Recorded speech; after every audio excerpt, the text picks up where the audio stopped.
Hey guys, Fauxmingo Creeper here. Tonight I have 3 stories about men just being plain creepy. So get comfortable, close your eyes, and prepare for your skin to crawl. All stories are from the perspective of a female. Number 1. When I was 12, I spent the weekend with my friend. Her mother was single and didn't feel comfortable leaving us home alone whilst she went to work.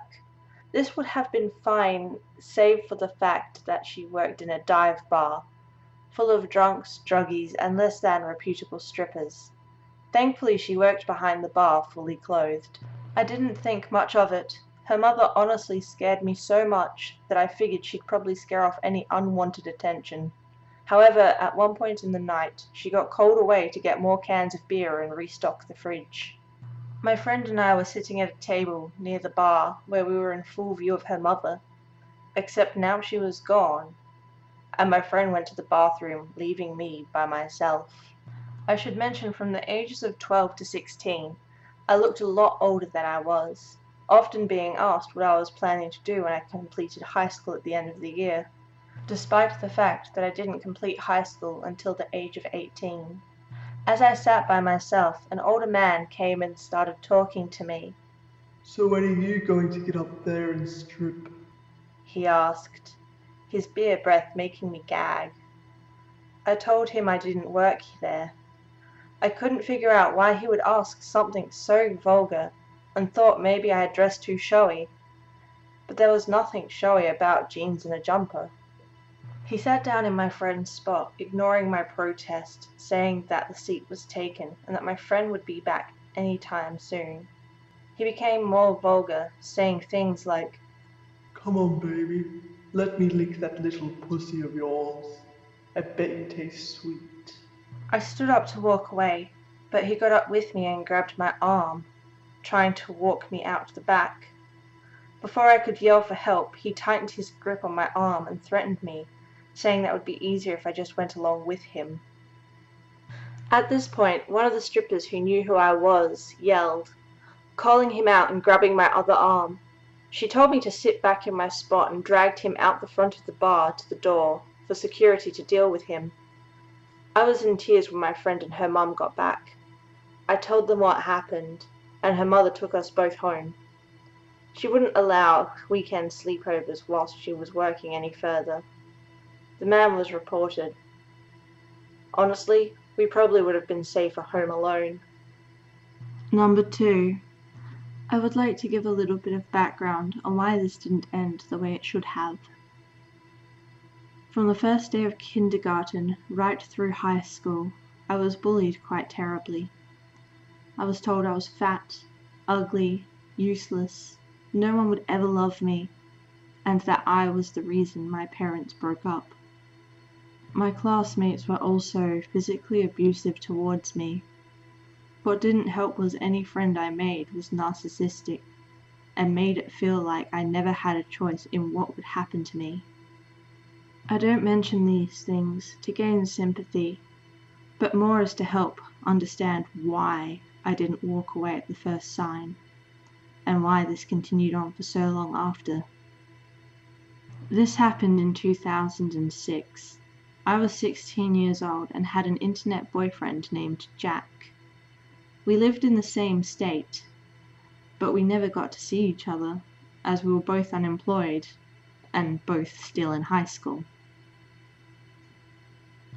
I tried breaking up with Jack, but he messaged me back begging me to give him the chance to come visit me, and that we would actually see each other face to face and have the real personal relationship that I was after.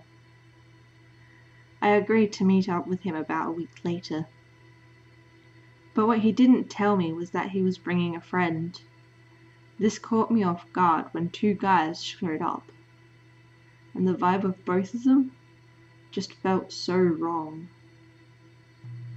Now I know meeting up with anyone from the internet is dangerous, and I had known this for a very long time.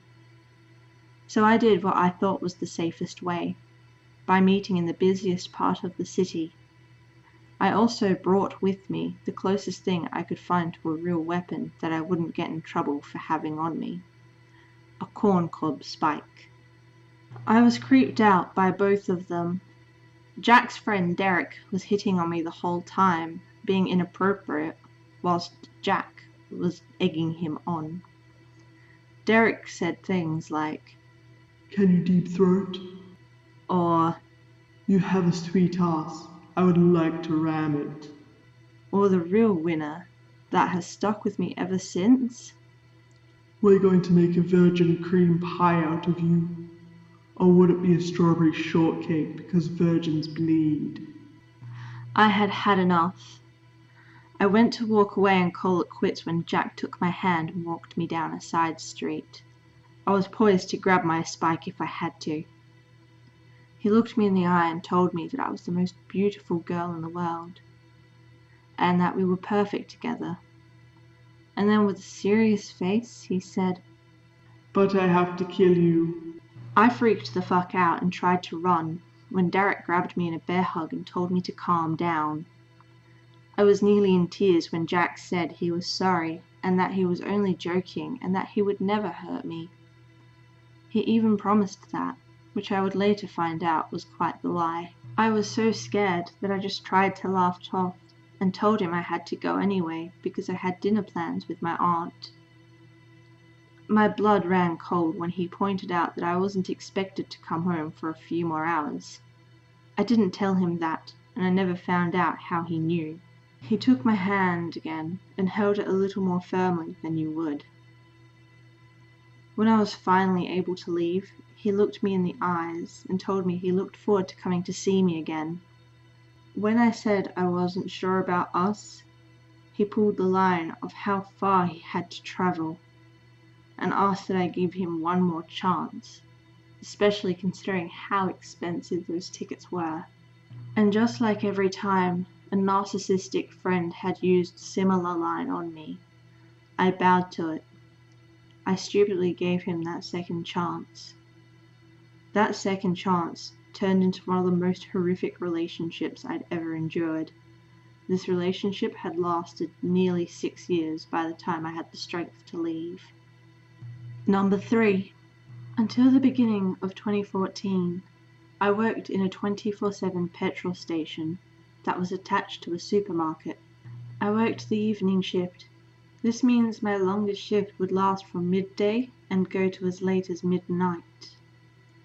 Whilst working there, I saw and dealt with a lot of fucked up things in that store, which just led me to roll my eyes when people were doing or saying something creepy or wrong or aggressive. Obviously, the eye rolling would happen after they had left the store. I don't have a death wish. One night, I was out in the store restocking the shelves when one of the creepy regulars came in and started talking to me. He was a full druggy bogan and would have been in his 50s. Either that or the drugs had really taken its toll. He was tweaking whilst hitting on me, and by this point of working in that festering hellhole, I had just learned to deal with it. Don't ignore them, they get angry. Don't act interested, they get clingy. And sure as hell do not agree to anything. He was saying some really messed up things about what he wanted to do with me. I zoned in and out of what he was saying. It wasn't uncommon for him to ramble about perverted acts and other gross things. I tell him I have to get back behind the counter because my coworker needs me to make coffee for a customer, as we were trained to use an actual coffee machine, none of this coffee pot stuff. He was a bit irritated, but said he would talk to me later, and then he left the shop.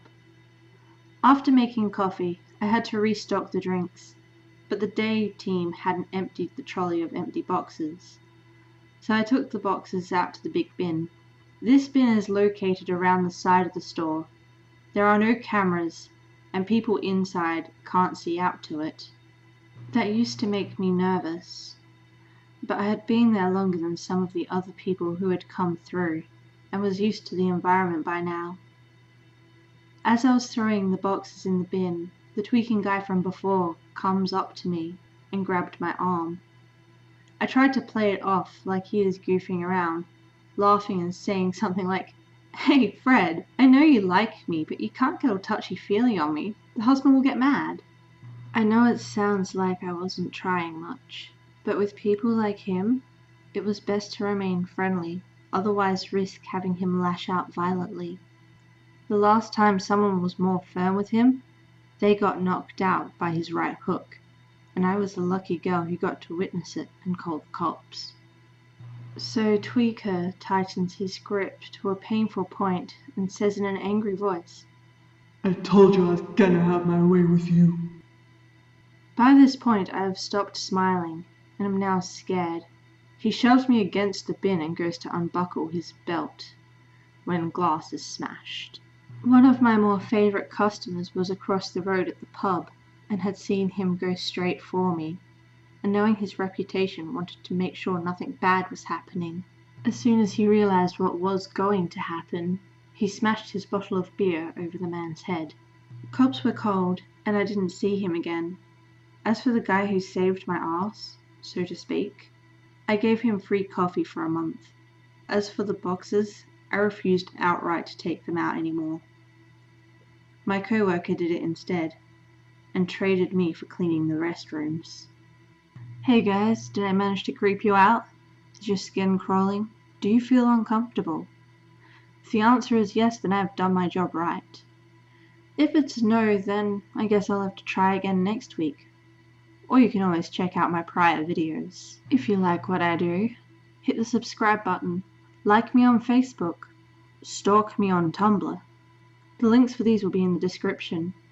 If you have any creepy stories of your own, please send them to my email. That will also be in the description. Now remember, the monster isn't under your bed, it's out in the street.